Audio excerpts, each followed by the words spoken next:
नमस्कार, साहब संदेश से मैं अनिल कौशिक, न्यूज़ बुलेटिन 7 बजे में आप सभी दोस्तों का स्वागत है। दोस्तों, कार्यक्रम की शुरुआत हमेशा की तरह मुख्य खबर से ही करते हैं और आज भी हम बात करने वाले हैं भादरा आसपास की तमाम खबरों के बारे में। आपको बताएंगे राजनीति से जुड़ी हुई भी कुछ खबरें हैं। दोस्तों, कल भी हमने आपको बताया था एक बड़ा राजनीतिक घटनाक्रम आज हो सकता है। वो क्या था और किस प्रकार से है और किसकी सभा थी, किसने क्या कहा, इससे क्या क्षेत्र में दोस्तों बदलाव आ सकते हैं और राजनीतिक हलचल में कितना इसको लेकर चर्चाओं का बाजार जो है वो गर्म रहा। और दोस्तों, इसको लेकर तो हम बताएंगे आपको आगे।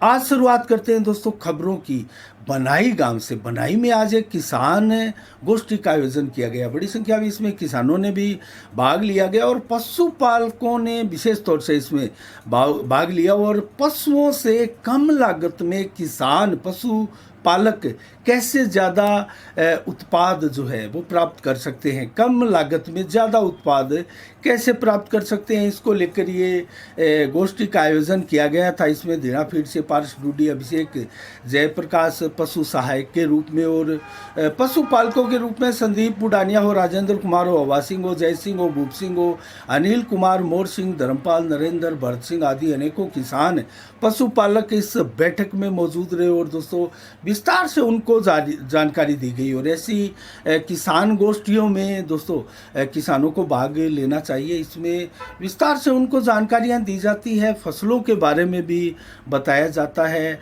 और पशुधन के रख रखाव की जानकारी हो या फिर कोई बीमारी पशुधन में इसको लेकर हो या फिर उत्पाद को लेकर भी, इसमें मैनेजमेंट को लेकर भी, इसमें दोस्तों एक कृषि कार्य का मैनेजमेंट भी एक बहुत बड़ी चीज़ है। इसको कैसे मैनेज किया जाए, पशुओं को से लेकर खेतों में कैसे अनाज पैदावार जो है, उत्पाद जो है वो बढ़ाने के लिए हम प्रयास कर सकते हैं, इसको लेकर जानकारियां अधिकारी लोग देते हैं और इसका फ़ायदा पशुपालक किसान लोग जो है वो ज़्यादा से ज़्यादा उठा सकते हैं। इसके अलावा दोस्तों अन्य खबरों की ओर रुख करें तो नौर क्षेत्र के आदेश कुमार शर्मा को दोस्तों कल राजस्थान ब्राह्मण महासभा का प्रदेश संगठन मंत्री बनाया गया। इसको लेकर उनके चाहने वाले उनको बड़ी संख्या में बधाइयां दे रहे हैं। हम भी साफ संदेश भारत के माध्यम से आदेश शर्मा को बहुत बहुत शुभकामनाएं, साधुवाद देते हैं इस पद के लिए। और एक और खबर थी दोस्तों, कल बहुत तेजी के साथ हमारे सोशल मीडिया पर वायरल हुई थी, आपने भी देखा होगा। सिवानी में फायरिंग हुई थी, एक गाड़ी के ऊपर अंधाधुंध फायरिंग हुई थी और भादरा के एक जांसल का युवक भी उसमें उसकी मौत हो गई थी दोस्तों। उसकी पुलिस अभी भी पूरे हमलावरों को पकड़ नहीं पाई है और ये आपसी रंजिश का कोई मामला बताया जा रहा है और अभी भी पुलिस लगी है उसका पूरे घटनाक्रम का क्यों कैसे हुआ दोस्तों, इसको लेकर इसका खुलासा तो अभी तक भी नहीं हो पाया। और इसके अलावा दोस्तों बात करें हम अन्य खबरों की तो आज 7 मई को दोपहर 2 बजे से प्रारंभ हुई थी नीट की परीक्षा। 5:20 पर ये ख़त्म हुई थी और आज बड़ी संख्या में अभ्यर्थियों ने दोस्तों नीट की परीक्षा में भाग लिया और इसकी परीक्षा का जो पेपर है वो दिया। और लगभग कितने अभ्यर्थियों ने इसमें भाग लिया, मैं संख्या बताऊं तो 18,72,341 विद्यार्थियों ने दोस्तों इस परीक्षा में भाग लिया। और जब पोर्टल को खोला गया, आवेदन पोर्टल को, तो इसमें दोस्तों 20,87,445 के करीब आवेदन मिले थे। तो इतनी बड़ी संख्या में देश भर में, और इसको लेकर 499 शहरों में ये नीट की परीक्षा हुई। इसके अलावा बात करें तो 14 देश से बाहर भी शहरों में ये परीक्षा का आयोजन दोस्तों हुआ है और 14 देश से बाहर, ये एक बहुत बड़ी बात है। और दोस्तों इसको लेकर मैं आपको बताऊं तो ये 5 वर्ष का लगभग कोर्स होता है, एमबीबीएस की तरह। जो एमबीबीएस की 4 साल की पढ़ाई होती है और 1 वर्ष का एक प्रकार से मेडिकल संस्थान में इंटर्नशिप करते हुए इसका कोर्स पूरा करना पड़ता है। और लगभग 5 साल में आप जो है वो इसका कोर्स पूरा करते हैं। तो धूमधाम के साथ आज शांतिपूर्ण तरीके के साथ नीट की परीक्षा का आयोजन हुआ है। तो इसको लेकर अभ्यर्थी दोस्तों बहुत पहले, परीक्षा से पहले एक प्रकार से जो है प्रेशर में भी आ जाते हैं और तरह तरह का प्रेशर अभ्यर्थियों पर, विद्यार्थियों पर होता है इस परीक्षा को लेकर। और बहुत बड़ा एग्ज़ाम दोस्तों ये होता है। इसके अलावा हम बात करें दोस्तों नेठराणा गांव की, तो नेठाणा गांव के राकेश शर्मा का शानदार स्वागत हुआ, और इसलिए हुआ क्योंकि एनडीए की परीक्षा पास करके भारतीय वायुसेना में फ्लाइंग ऑफिसर अर्थात पायलट के पद पर वो चयनित हुए हैं। और इसको लेकर नेठाणा गांव के एलन पब्लिक स्कूल में एक शानदार सम्मान समारोह का आयोजन भी किया गया, और इस अवसर पर सम्मान किया गया राकेश शर्मा का पायलट बनने पर। और युवाओं के लिए दोस्तों ये एक बहुत प्रेरणा का प्रसंग भी बन जाता है जब कोई युवा इतनी बड़ी उपलब्धि हासिल करता है एक गांव से निकलकर।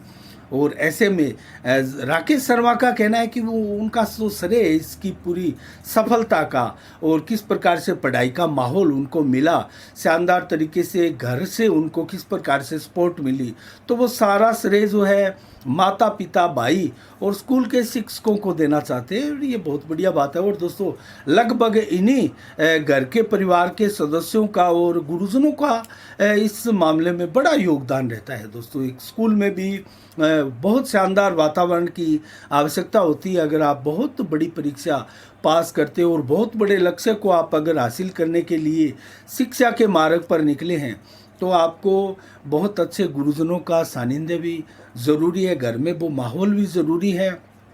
सभी युवा ऐसे सफलतम युवाओं से प्रेरणा ले सकते हैं। इसके अलावा दोस्तों बात करें तो खाद्य सुरक्षा विभाग की बादरा में कुछ दुकानों पर, लगभग दर्जनों के करीब दुकानों पर दोस्तों कार्रवाई हुई, निरीक्षण हुआ, उनको दिशा निर्देश दिए गए, कुछ के सैंपल भी भरे गए। और इस प्रकार की ये जो कार्रवाई है वो रेगुलर होने की आवश्यकता है दोस्तों, क्योंकि मिलावट का जो कारोबार है वो पूरे देश में किसी एक राज्य शहर की समस्या नहीं है, पूरे देश में मिलावट का कारोबार तेजी के साथ बढ़ा है। और इसको रोकने, क्योंकि स्वास्थ्य के ऊपर प्रतिकूल प्रभाव दोस्तों इन मिलावट के पदार्थों से पड़ता है, और मिलावट के इन पदार्थों का ही कोई कारण होगा कि अस्पतालों में आज ओपीडी आप देखते ही आपको चक्कर आ जाएंगे, आप अचंभित होंगे। सैकड़ों की संख्या में प्रत्येक अस्पतालों में बढ़ने वाली ओपीडी और ज़्यादा बीमार होने वाले लोग कमोबश इसी प्रकार का ये जो धीमा जहर है वो खाकर ही कहीं ना कहीं अस्पतालों में इलाज करवाने के लिए मजबूर होते हैं। और दोस्तों बहुत बड़ा खर्चा भी इसमें लगता है। बेशक सरकार इसके लिए तरह तरह की चिरंजीवी योजनाओं जैसी अनेकों योजनाएं हैं जिसमें इलाज जो है उसमें भी सुगमता मिलती है, बीमार को, मरीज को, उनके अभिभावकों को भी राहत मिलती है। लेकिन मिलावट एक बहुत बड़ा दंश बन चुका है दोस्तों भारत के लिए, और इसको लेकर हम सबको अपने आसपास इन गोदामों में बहुत तेज़ी के साथ दोस्तों और गुप्त तरीके से ये मिलावट का सामान तैयार करते हैं, और बहुत कम लागत में और ज़्यादा मुनाफा कमाने के लिए ये जो है हमारे स्वास्थ्य के साथ खिलवाड़ करने से भी नहीं चूकते। तो हमें हमारे आसपास भी इस प्रकार ध्यान रखना है, कहीं कोई मिलावट का सामान तो तैयार नहीं हो रहा जो किसी के लिए जहर का एक प्रकार से सामान हो। बच्चे भी इससे बड़ी संख्या में प्रभावित हो रहे हैं, और हमारे बच्चे जब उनकी इम्यूनिटी पावर दोस्तों आजकल वैसे ही हमारा खान पान जो है उससे कम होने वाली है और कम होती जा रही है, और ज़्यादा से ज़्यादा बच्चे बीमार होते जा रहे हैं। तो कम से कम मिलावटियों पर हम पूरी कड़ी सख्ताई के साथ, मुस्तैदी के साथ नज़र रखें, तो हम उनसे बच भी सकते हो। और आप किसी एक मिलावटिये को पकड़ते हैं, पकड़वाते हैं, तो दोस्तों आप खुद का ही नहीं बहुत लोगों का भला करते हैं। न जाने वो मिलावटियों के द्वारा की हुई मिलावट का सामान खाकर कितने लोग बीमार और या मौत से भी दो चार उनको होना पड़ता होगा। दोस्तों ऐसे में हम सब का कर्तव्य है कि मिलावटियों के प्रति हम सजग और सतर्क रहें, और बाज़ार में भी हम सामान लेते वक्त एक्सपायरी डेट उस चीज़ की ज़रूर आप देखें, और ज़्यादा से ज़्यादा जो बाहर तेल के आदि के सामान जो बने हैं वो खाने से परहेज़ करना चाहिए, बचना चाहिए। इसके अलावा सोशल मीडिया पर आपने देखा होगा पिछले 2-3 दिनों से एक अभियान चल रहा है। यहाँ जो विकास कार्य हो रहे हैं, सड़कों की फ़ोटोएं वायरल हो रही है, जो नई नवीनतम नवनिर्माणित सड़कें हैं उनकी टूट फूट की फ़ोटोएं प्रकाशित हो रही है और वो वायरल भी हो रही है। उसको लेकर तरह तरह के कयास और लोगों के जो कमेंट है उसमें वो भी आ रहे हैं। अब जो नई फोटो कल से वायरल हो रही है दोस्तों, वो है भादरा सावा सड़क मार्ग हो या फिर नोर सावा सड़क मार्ग हो, उसके टूटने की, सड़कों के टूटने की फोटोएं हैं। आखिर क्यों इतना घटिया निर्माण हो रहा है कि बनते बनते महीने 2 महीने में आजकल सड़कें टूट रही है। आपने देखा होगा जगह जगह टोल नाके स्थापित है, लेकिन सड़कें उस अनुकूल है ही नहीं कि हम उसका टोल दें, खुशी खुशी टोल दे। दोस्तों, जो भारत सरकार केंद्र के द्वारा जो सड़कें और बड़े बड़े जो नामी कंपनियां हैं और उनका एक पैमाना है सड़क बनाने का, रख रखाव का, दोस्तों वो तो कहीं ज़रूर सड़कें एक गुणवत्ता वाली और पैमाने पर बनती होगी, लेकिन हमारे लोकल स्तर पर हम बात करें तो लोकल स्तर पर ये जो सड़कें हैं वो अनुभवहीन ठेकेदारों को इसके ठेके दिए जाते हैं। माल बहुत कम इसके ऊपर डाला जाता है, लेकिन कमीशन का जो बंटवारा है, जो बंदर बांट है कमीशन की, दोस्तों उसके चलते जो है क्वालिटी बेहद घटिया इसमें रखी जाती है। और यही कारण है कि ये सड़कें बनते बनते टूट रही है। भादरा तो इसका जीता जाता उदाहरण है। हमने भी बहुत सी सड़कें आपको दिखाई, चाहे सावा फाटक से लेकर, जो भादरा में सावा रेलवे फाटक है, क्रॉसिंग है, उससे लेकर आगे नहर पुलिया तक दोस्तों क्याम खानीबास में पूरी की पूरी सड़क जो है वो टूट चुकी थी, धंस चुकी थी, उसमें दरारें चल गई थी और उस सड़क को बीच बीच में तोड़कर पुनः बनाया गया है। और अभी भी हाल ये कि ये कंप्लीट सड़क बनी भी नहीं है, लेकिन उसकी जो है दोबारा उसका पेच वर्क भी हो चुका है। बनते बनते सड़क का पेच वर्क कहीं आपने देखा है भारत में? दोस्तों, भादरा में ऐसा हो रहा है। और नगर पालिका की सड़कें, जो सीवरेज की सड़कें बनी हैं, उनको तो ना जाने कितनी बार स्वयं कभी जलदाय विभाग के लोगों द्वारा तोड़ा जाता है, कर्मचारियों द्वारा, या फिर नगर पालिका के कर्मचारियों द्वारा तोड़ा जाता है। कहीं सीवरेज के चैम्बर बैठ रहे हैं। आपने अगर हमारा समाचार सुनने वाले दूर दराज के लोग हैं और उनके शहरों में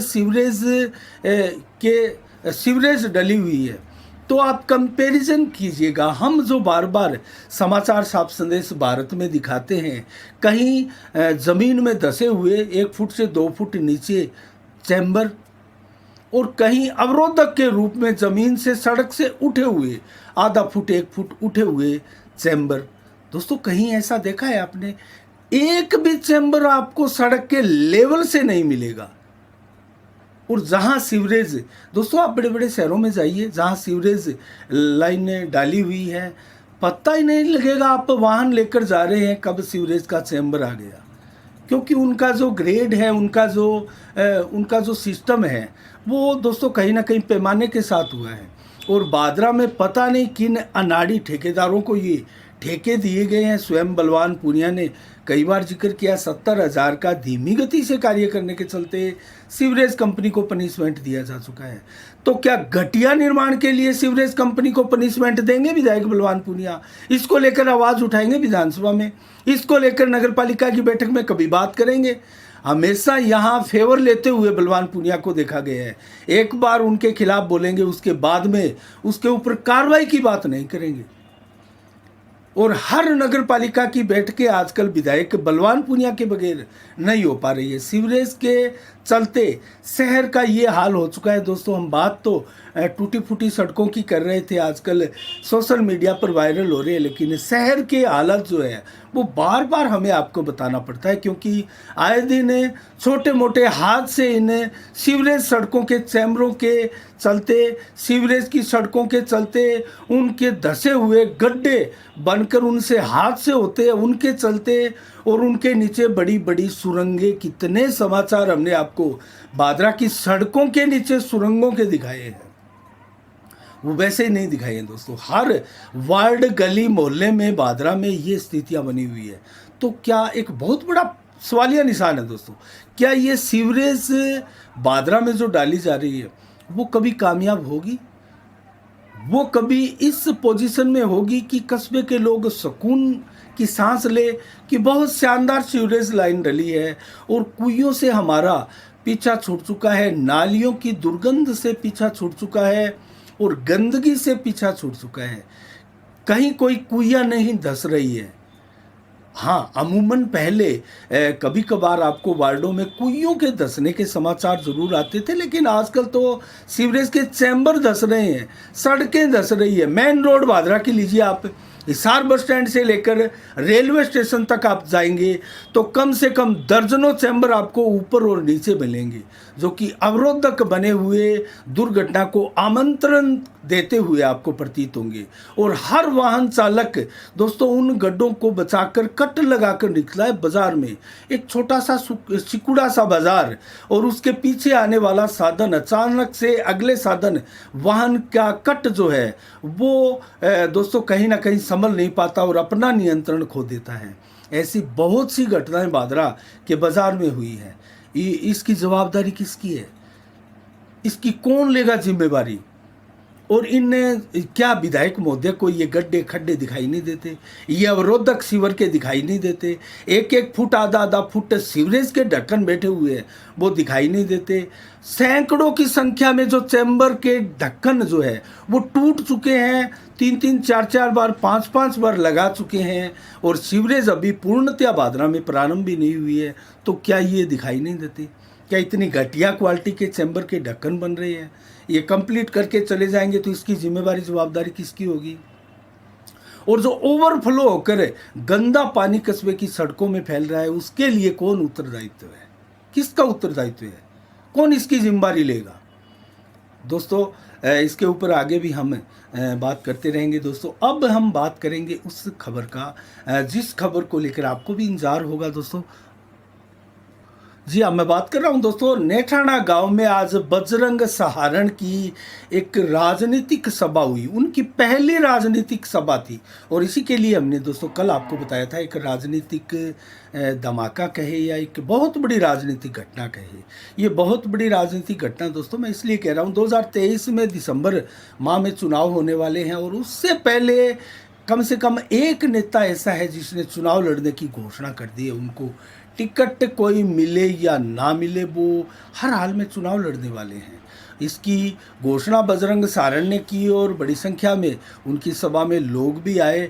और जब आप ये समाचार सुन रहे हैं तो दोस्तों लेट मीटिंग ये सभा प्रारंभ हुई थी। नेठाना भादरा तहसील का सबसे बड़ा गांव है और ये वो गांव है दोस्तों, अभी हमने आपको एक खबर बताई थी फ्लाइंग ऑफिसर की, जो कि पायलट बने हैं राकेश शर्मा। और उससे पहले की अगर बात करें तो नानी बाई का मायरा आपको याद होगा। उसी की तर्ज पर नेठाना के ग्रामवासियों ने एक बात भरा था हरियाणा के गांव में जाकर नेठाना की बेटी के लिए। दोस्तों वो एक मिसाल बन चुका था पूरे क्षेत्र में और बहुत चर्चा का विषय बना था पूरे राजस्थान में। तो नेठाना की, उसी नेठाना की धरती से और भादरा क्षेत्र के सबसे बड़े गांव और हनुमानगढ़ जिले के दूसरे सबसे बड़े गांव, क्योंकि पहला सबसे बड़ा गांव फेफाना है, दूसरा नेठाना गांव है। 8000 से अधिक मतदाता निवास करते हैं दोस्तों यहाँ, और इस गांव का क्षेत्रफल बहुत बड़ा है। और यहाँ से शुरुआत की है बजरंग सहारण ने 2023 के चुनाव में चुनाव लड़ने की घोषणा करते हुए। तो ये बहुत बड़ी बात है। बैलेट पेपर कैसा होगा ये तो देखने वाली बात है।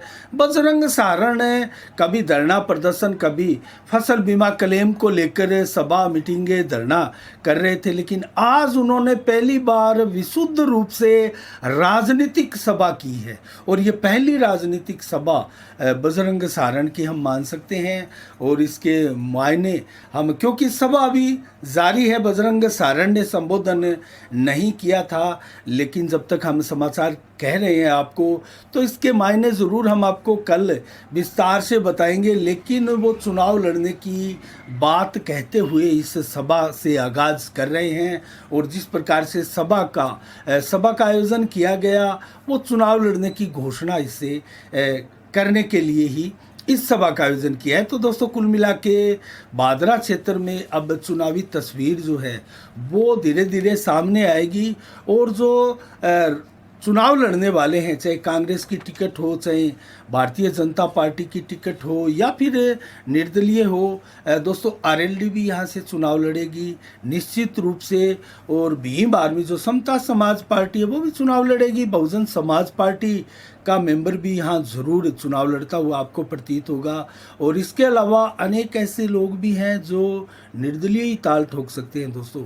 उनमें बड़े नाम अगर मैं आपको बताऊं तो राजेंद्र जलंधरा और रामस्वरूप गिल, जिन्होंने एक बड़ा कार्यक्रम किया था घेऊ गांव में, आपको याद होगा। और आरएलपी की टिकट से संभवतः कार्तिक डूडी चुनाव लड़ सकते हैं। महंत रूपनाथ हो सकता है बसपा से भी लड़ ले या फिर निर्दलीय या कोई और पार्टी से वो चुनावी मैदान में आए। तो बजरंग साड़ ने तो आज घोषणा करी दी है। एसपी सिंह बढ़िया, क्या वो चुनाव लड़ेंगे? वो अभी पत्ते नहीं खोल पा रहे हैं। अनिल औलख चुनाव लड़ने की भारतीय जनता पार्टी की टिकट की भी वो बात करते हैं, लेकिन शीला शेखावत भी है। क्या शीला शेखावत को सुखदेव सिंह शेखावत यहाँ से चुनावी मैदान में उतारेंगे? ये एक बड़ा सवाल है। तो कुल मिला के बहुत से न्यूट्रल अभी राजनीतिज्ञ हैं जो दिखाई दे रहे हैं, लेकिन अभी उनकी बातें खुलकर सामने नहीं आ रही है। इसके अलावा बात करें, जयदीप रूडी है भारतीय जनता पार्टी के, अशोक सैनी है वो भादरा से तो नहीं, लेकिन अन्यंतर राजस्थान से इस बार चुनाव जरूर लड़ने वाले हैं। और जल्द ही अशोक सैनी को संभवतः प्रदेश भाजपा में महामंत्री का पद भी मिल सकता है। तो अहमद पचार भी है।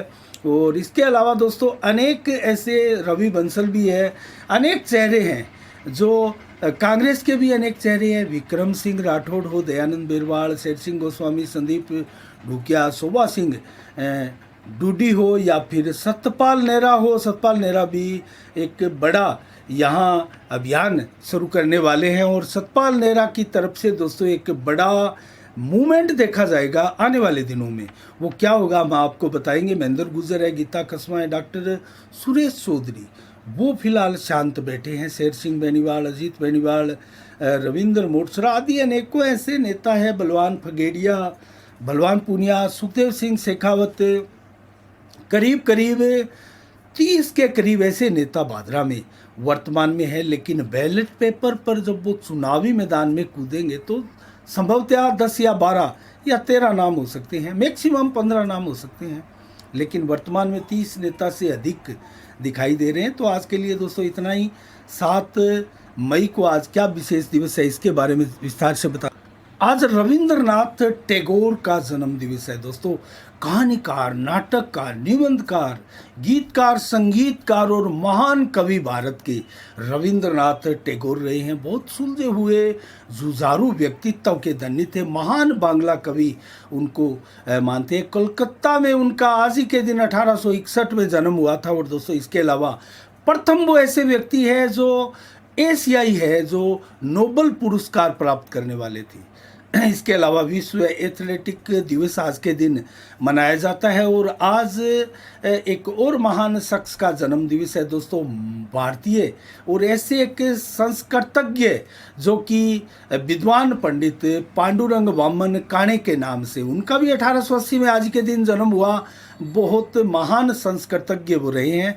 इसके अलावा दोस्तों सेवा दल के संस्थापक स्वतंत्रता सेनानी एन.एस. हार्डिकर का जन्म भी आज के दिन 1889 को हुआ था। और इसके अलावा दोस्तों एक और प्रसिद्ध धर्मगुरु भारत के परमहंस योगानंद, उनका भी जन्म 1893 में आज ही के दिन हुआ था। और उनका निधन भी आज ही के दिन 1952 को हुआ था। तो दोस्तों एक ही दिन वो जन्म लेने और निधन के लिए भी जाने जाते हैं। और इसके अलावा दोस्तों आज मंडियों के भाव अधिकांशतः नहीं होते हैं रविवार को। मौसम का मिजाज मैं आपको बताऊं तो 8 अप्रैल तक लगभग कल तक जो पश्चिमी विक्षोभ है उसका असर रहने वाला है। और एक और पश्चिमी विक्षोभ की भविष्यवाणियां एक प्रकार से मौसम विज्ञानी कर रहे हैं। अगर वो आ गया तो लगभग 15 मई तक मौसम जो है वो सुहावना रहेगा। लेकिन आज भीषण गर्मी का एहसास हुआ दोस्तों। हल्की गर्म लू के थपेड़े भी आज लोगों ने देखे। 40 डिग्री से करीब आज तापमान 40 डिग्री के आज दिन में रहा है। और पश्चिमी विक्षोभ लगभग हम बात करें तो 4 28 मई से लेकर दोस्तों 28 अप्रैल से लेकर 4 मई की बात करें तो 3 मजबूत पश्चिमी विक्षोभ आ चुके हैं।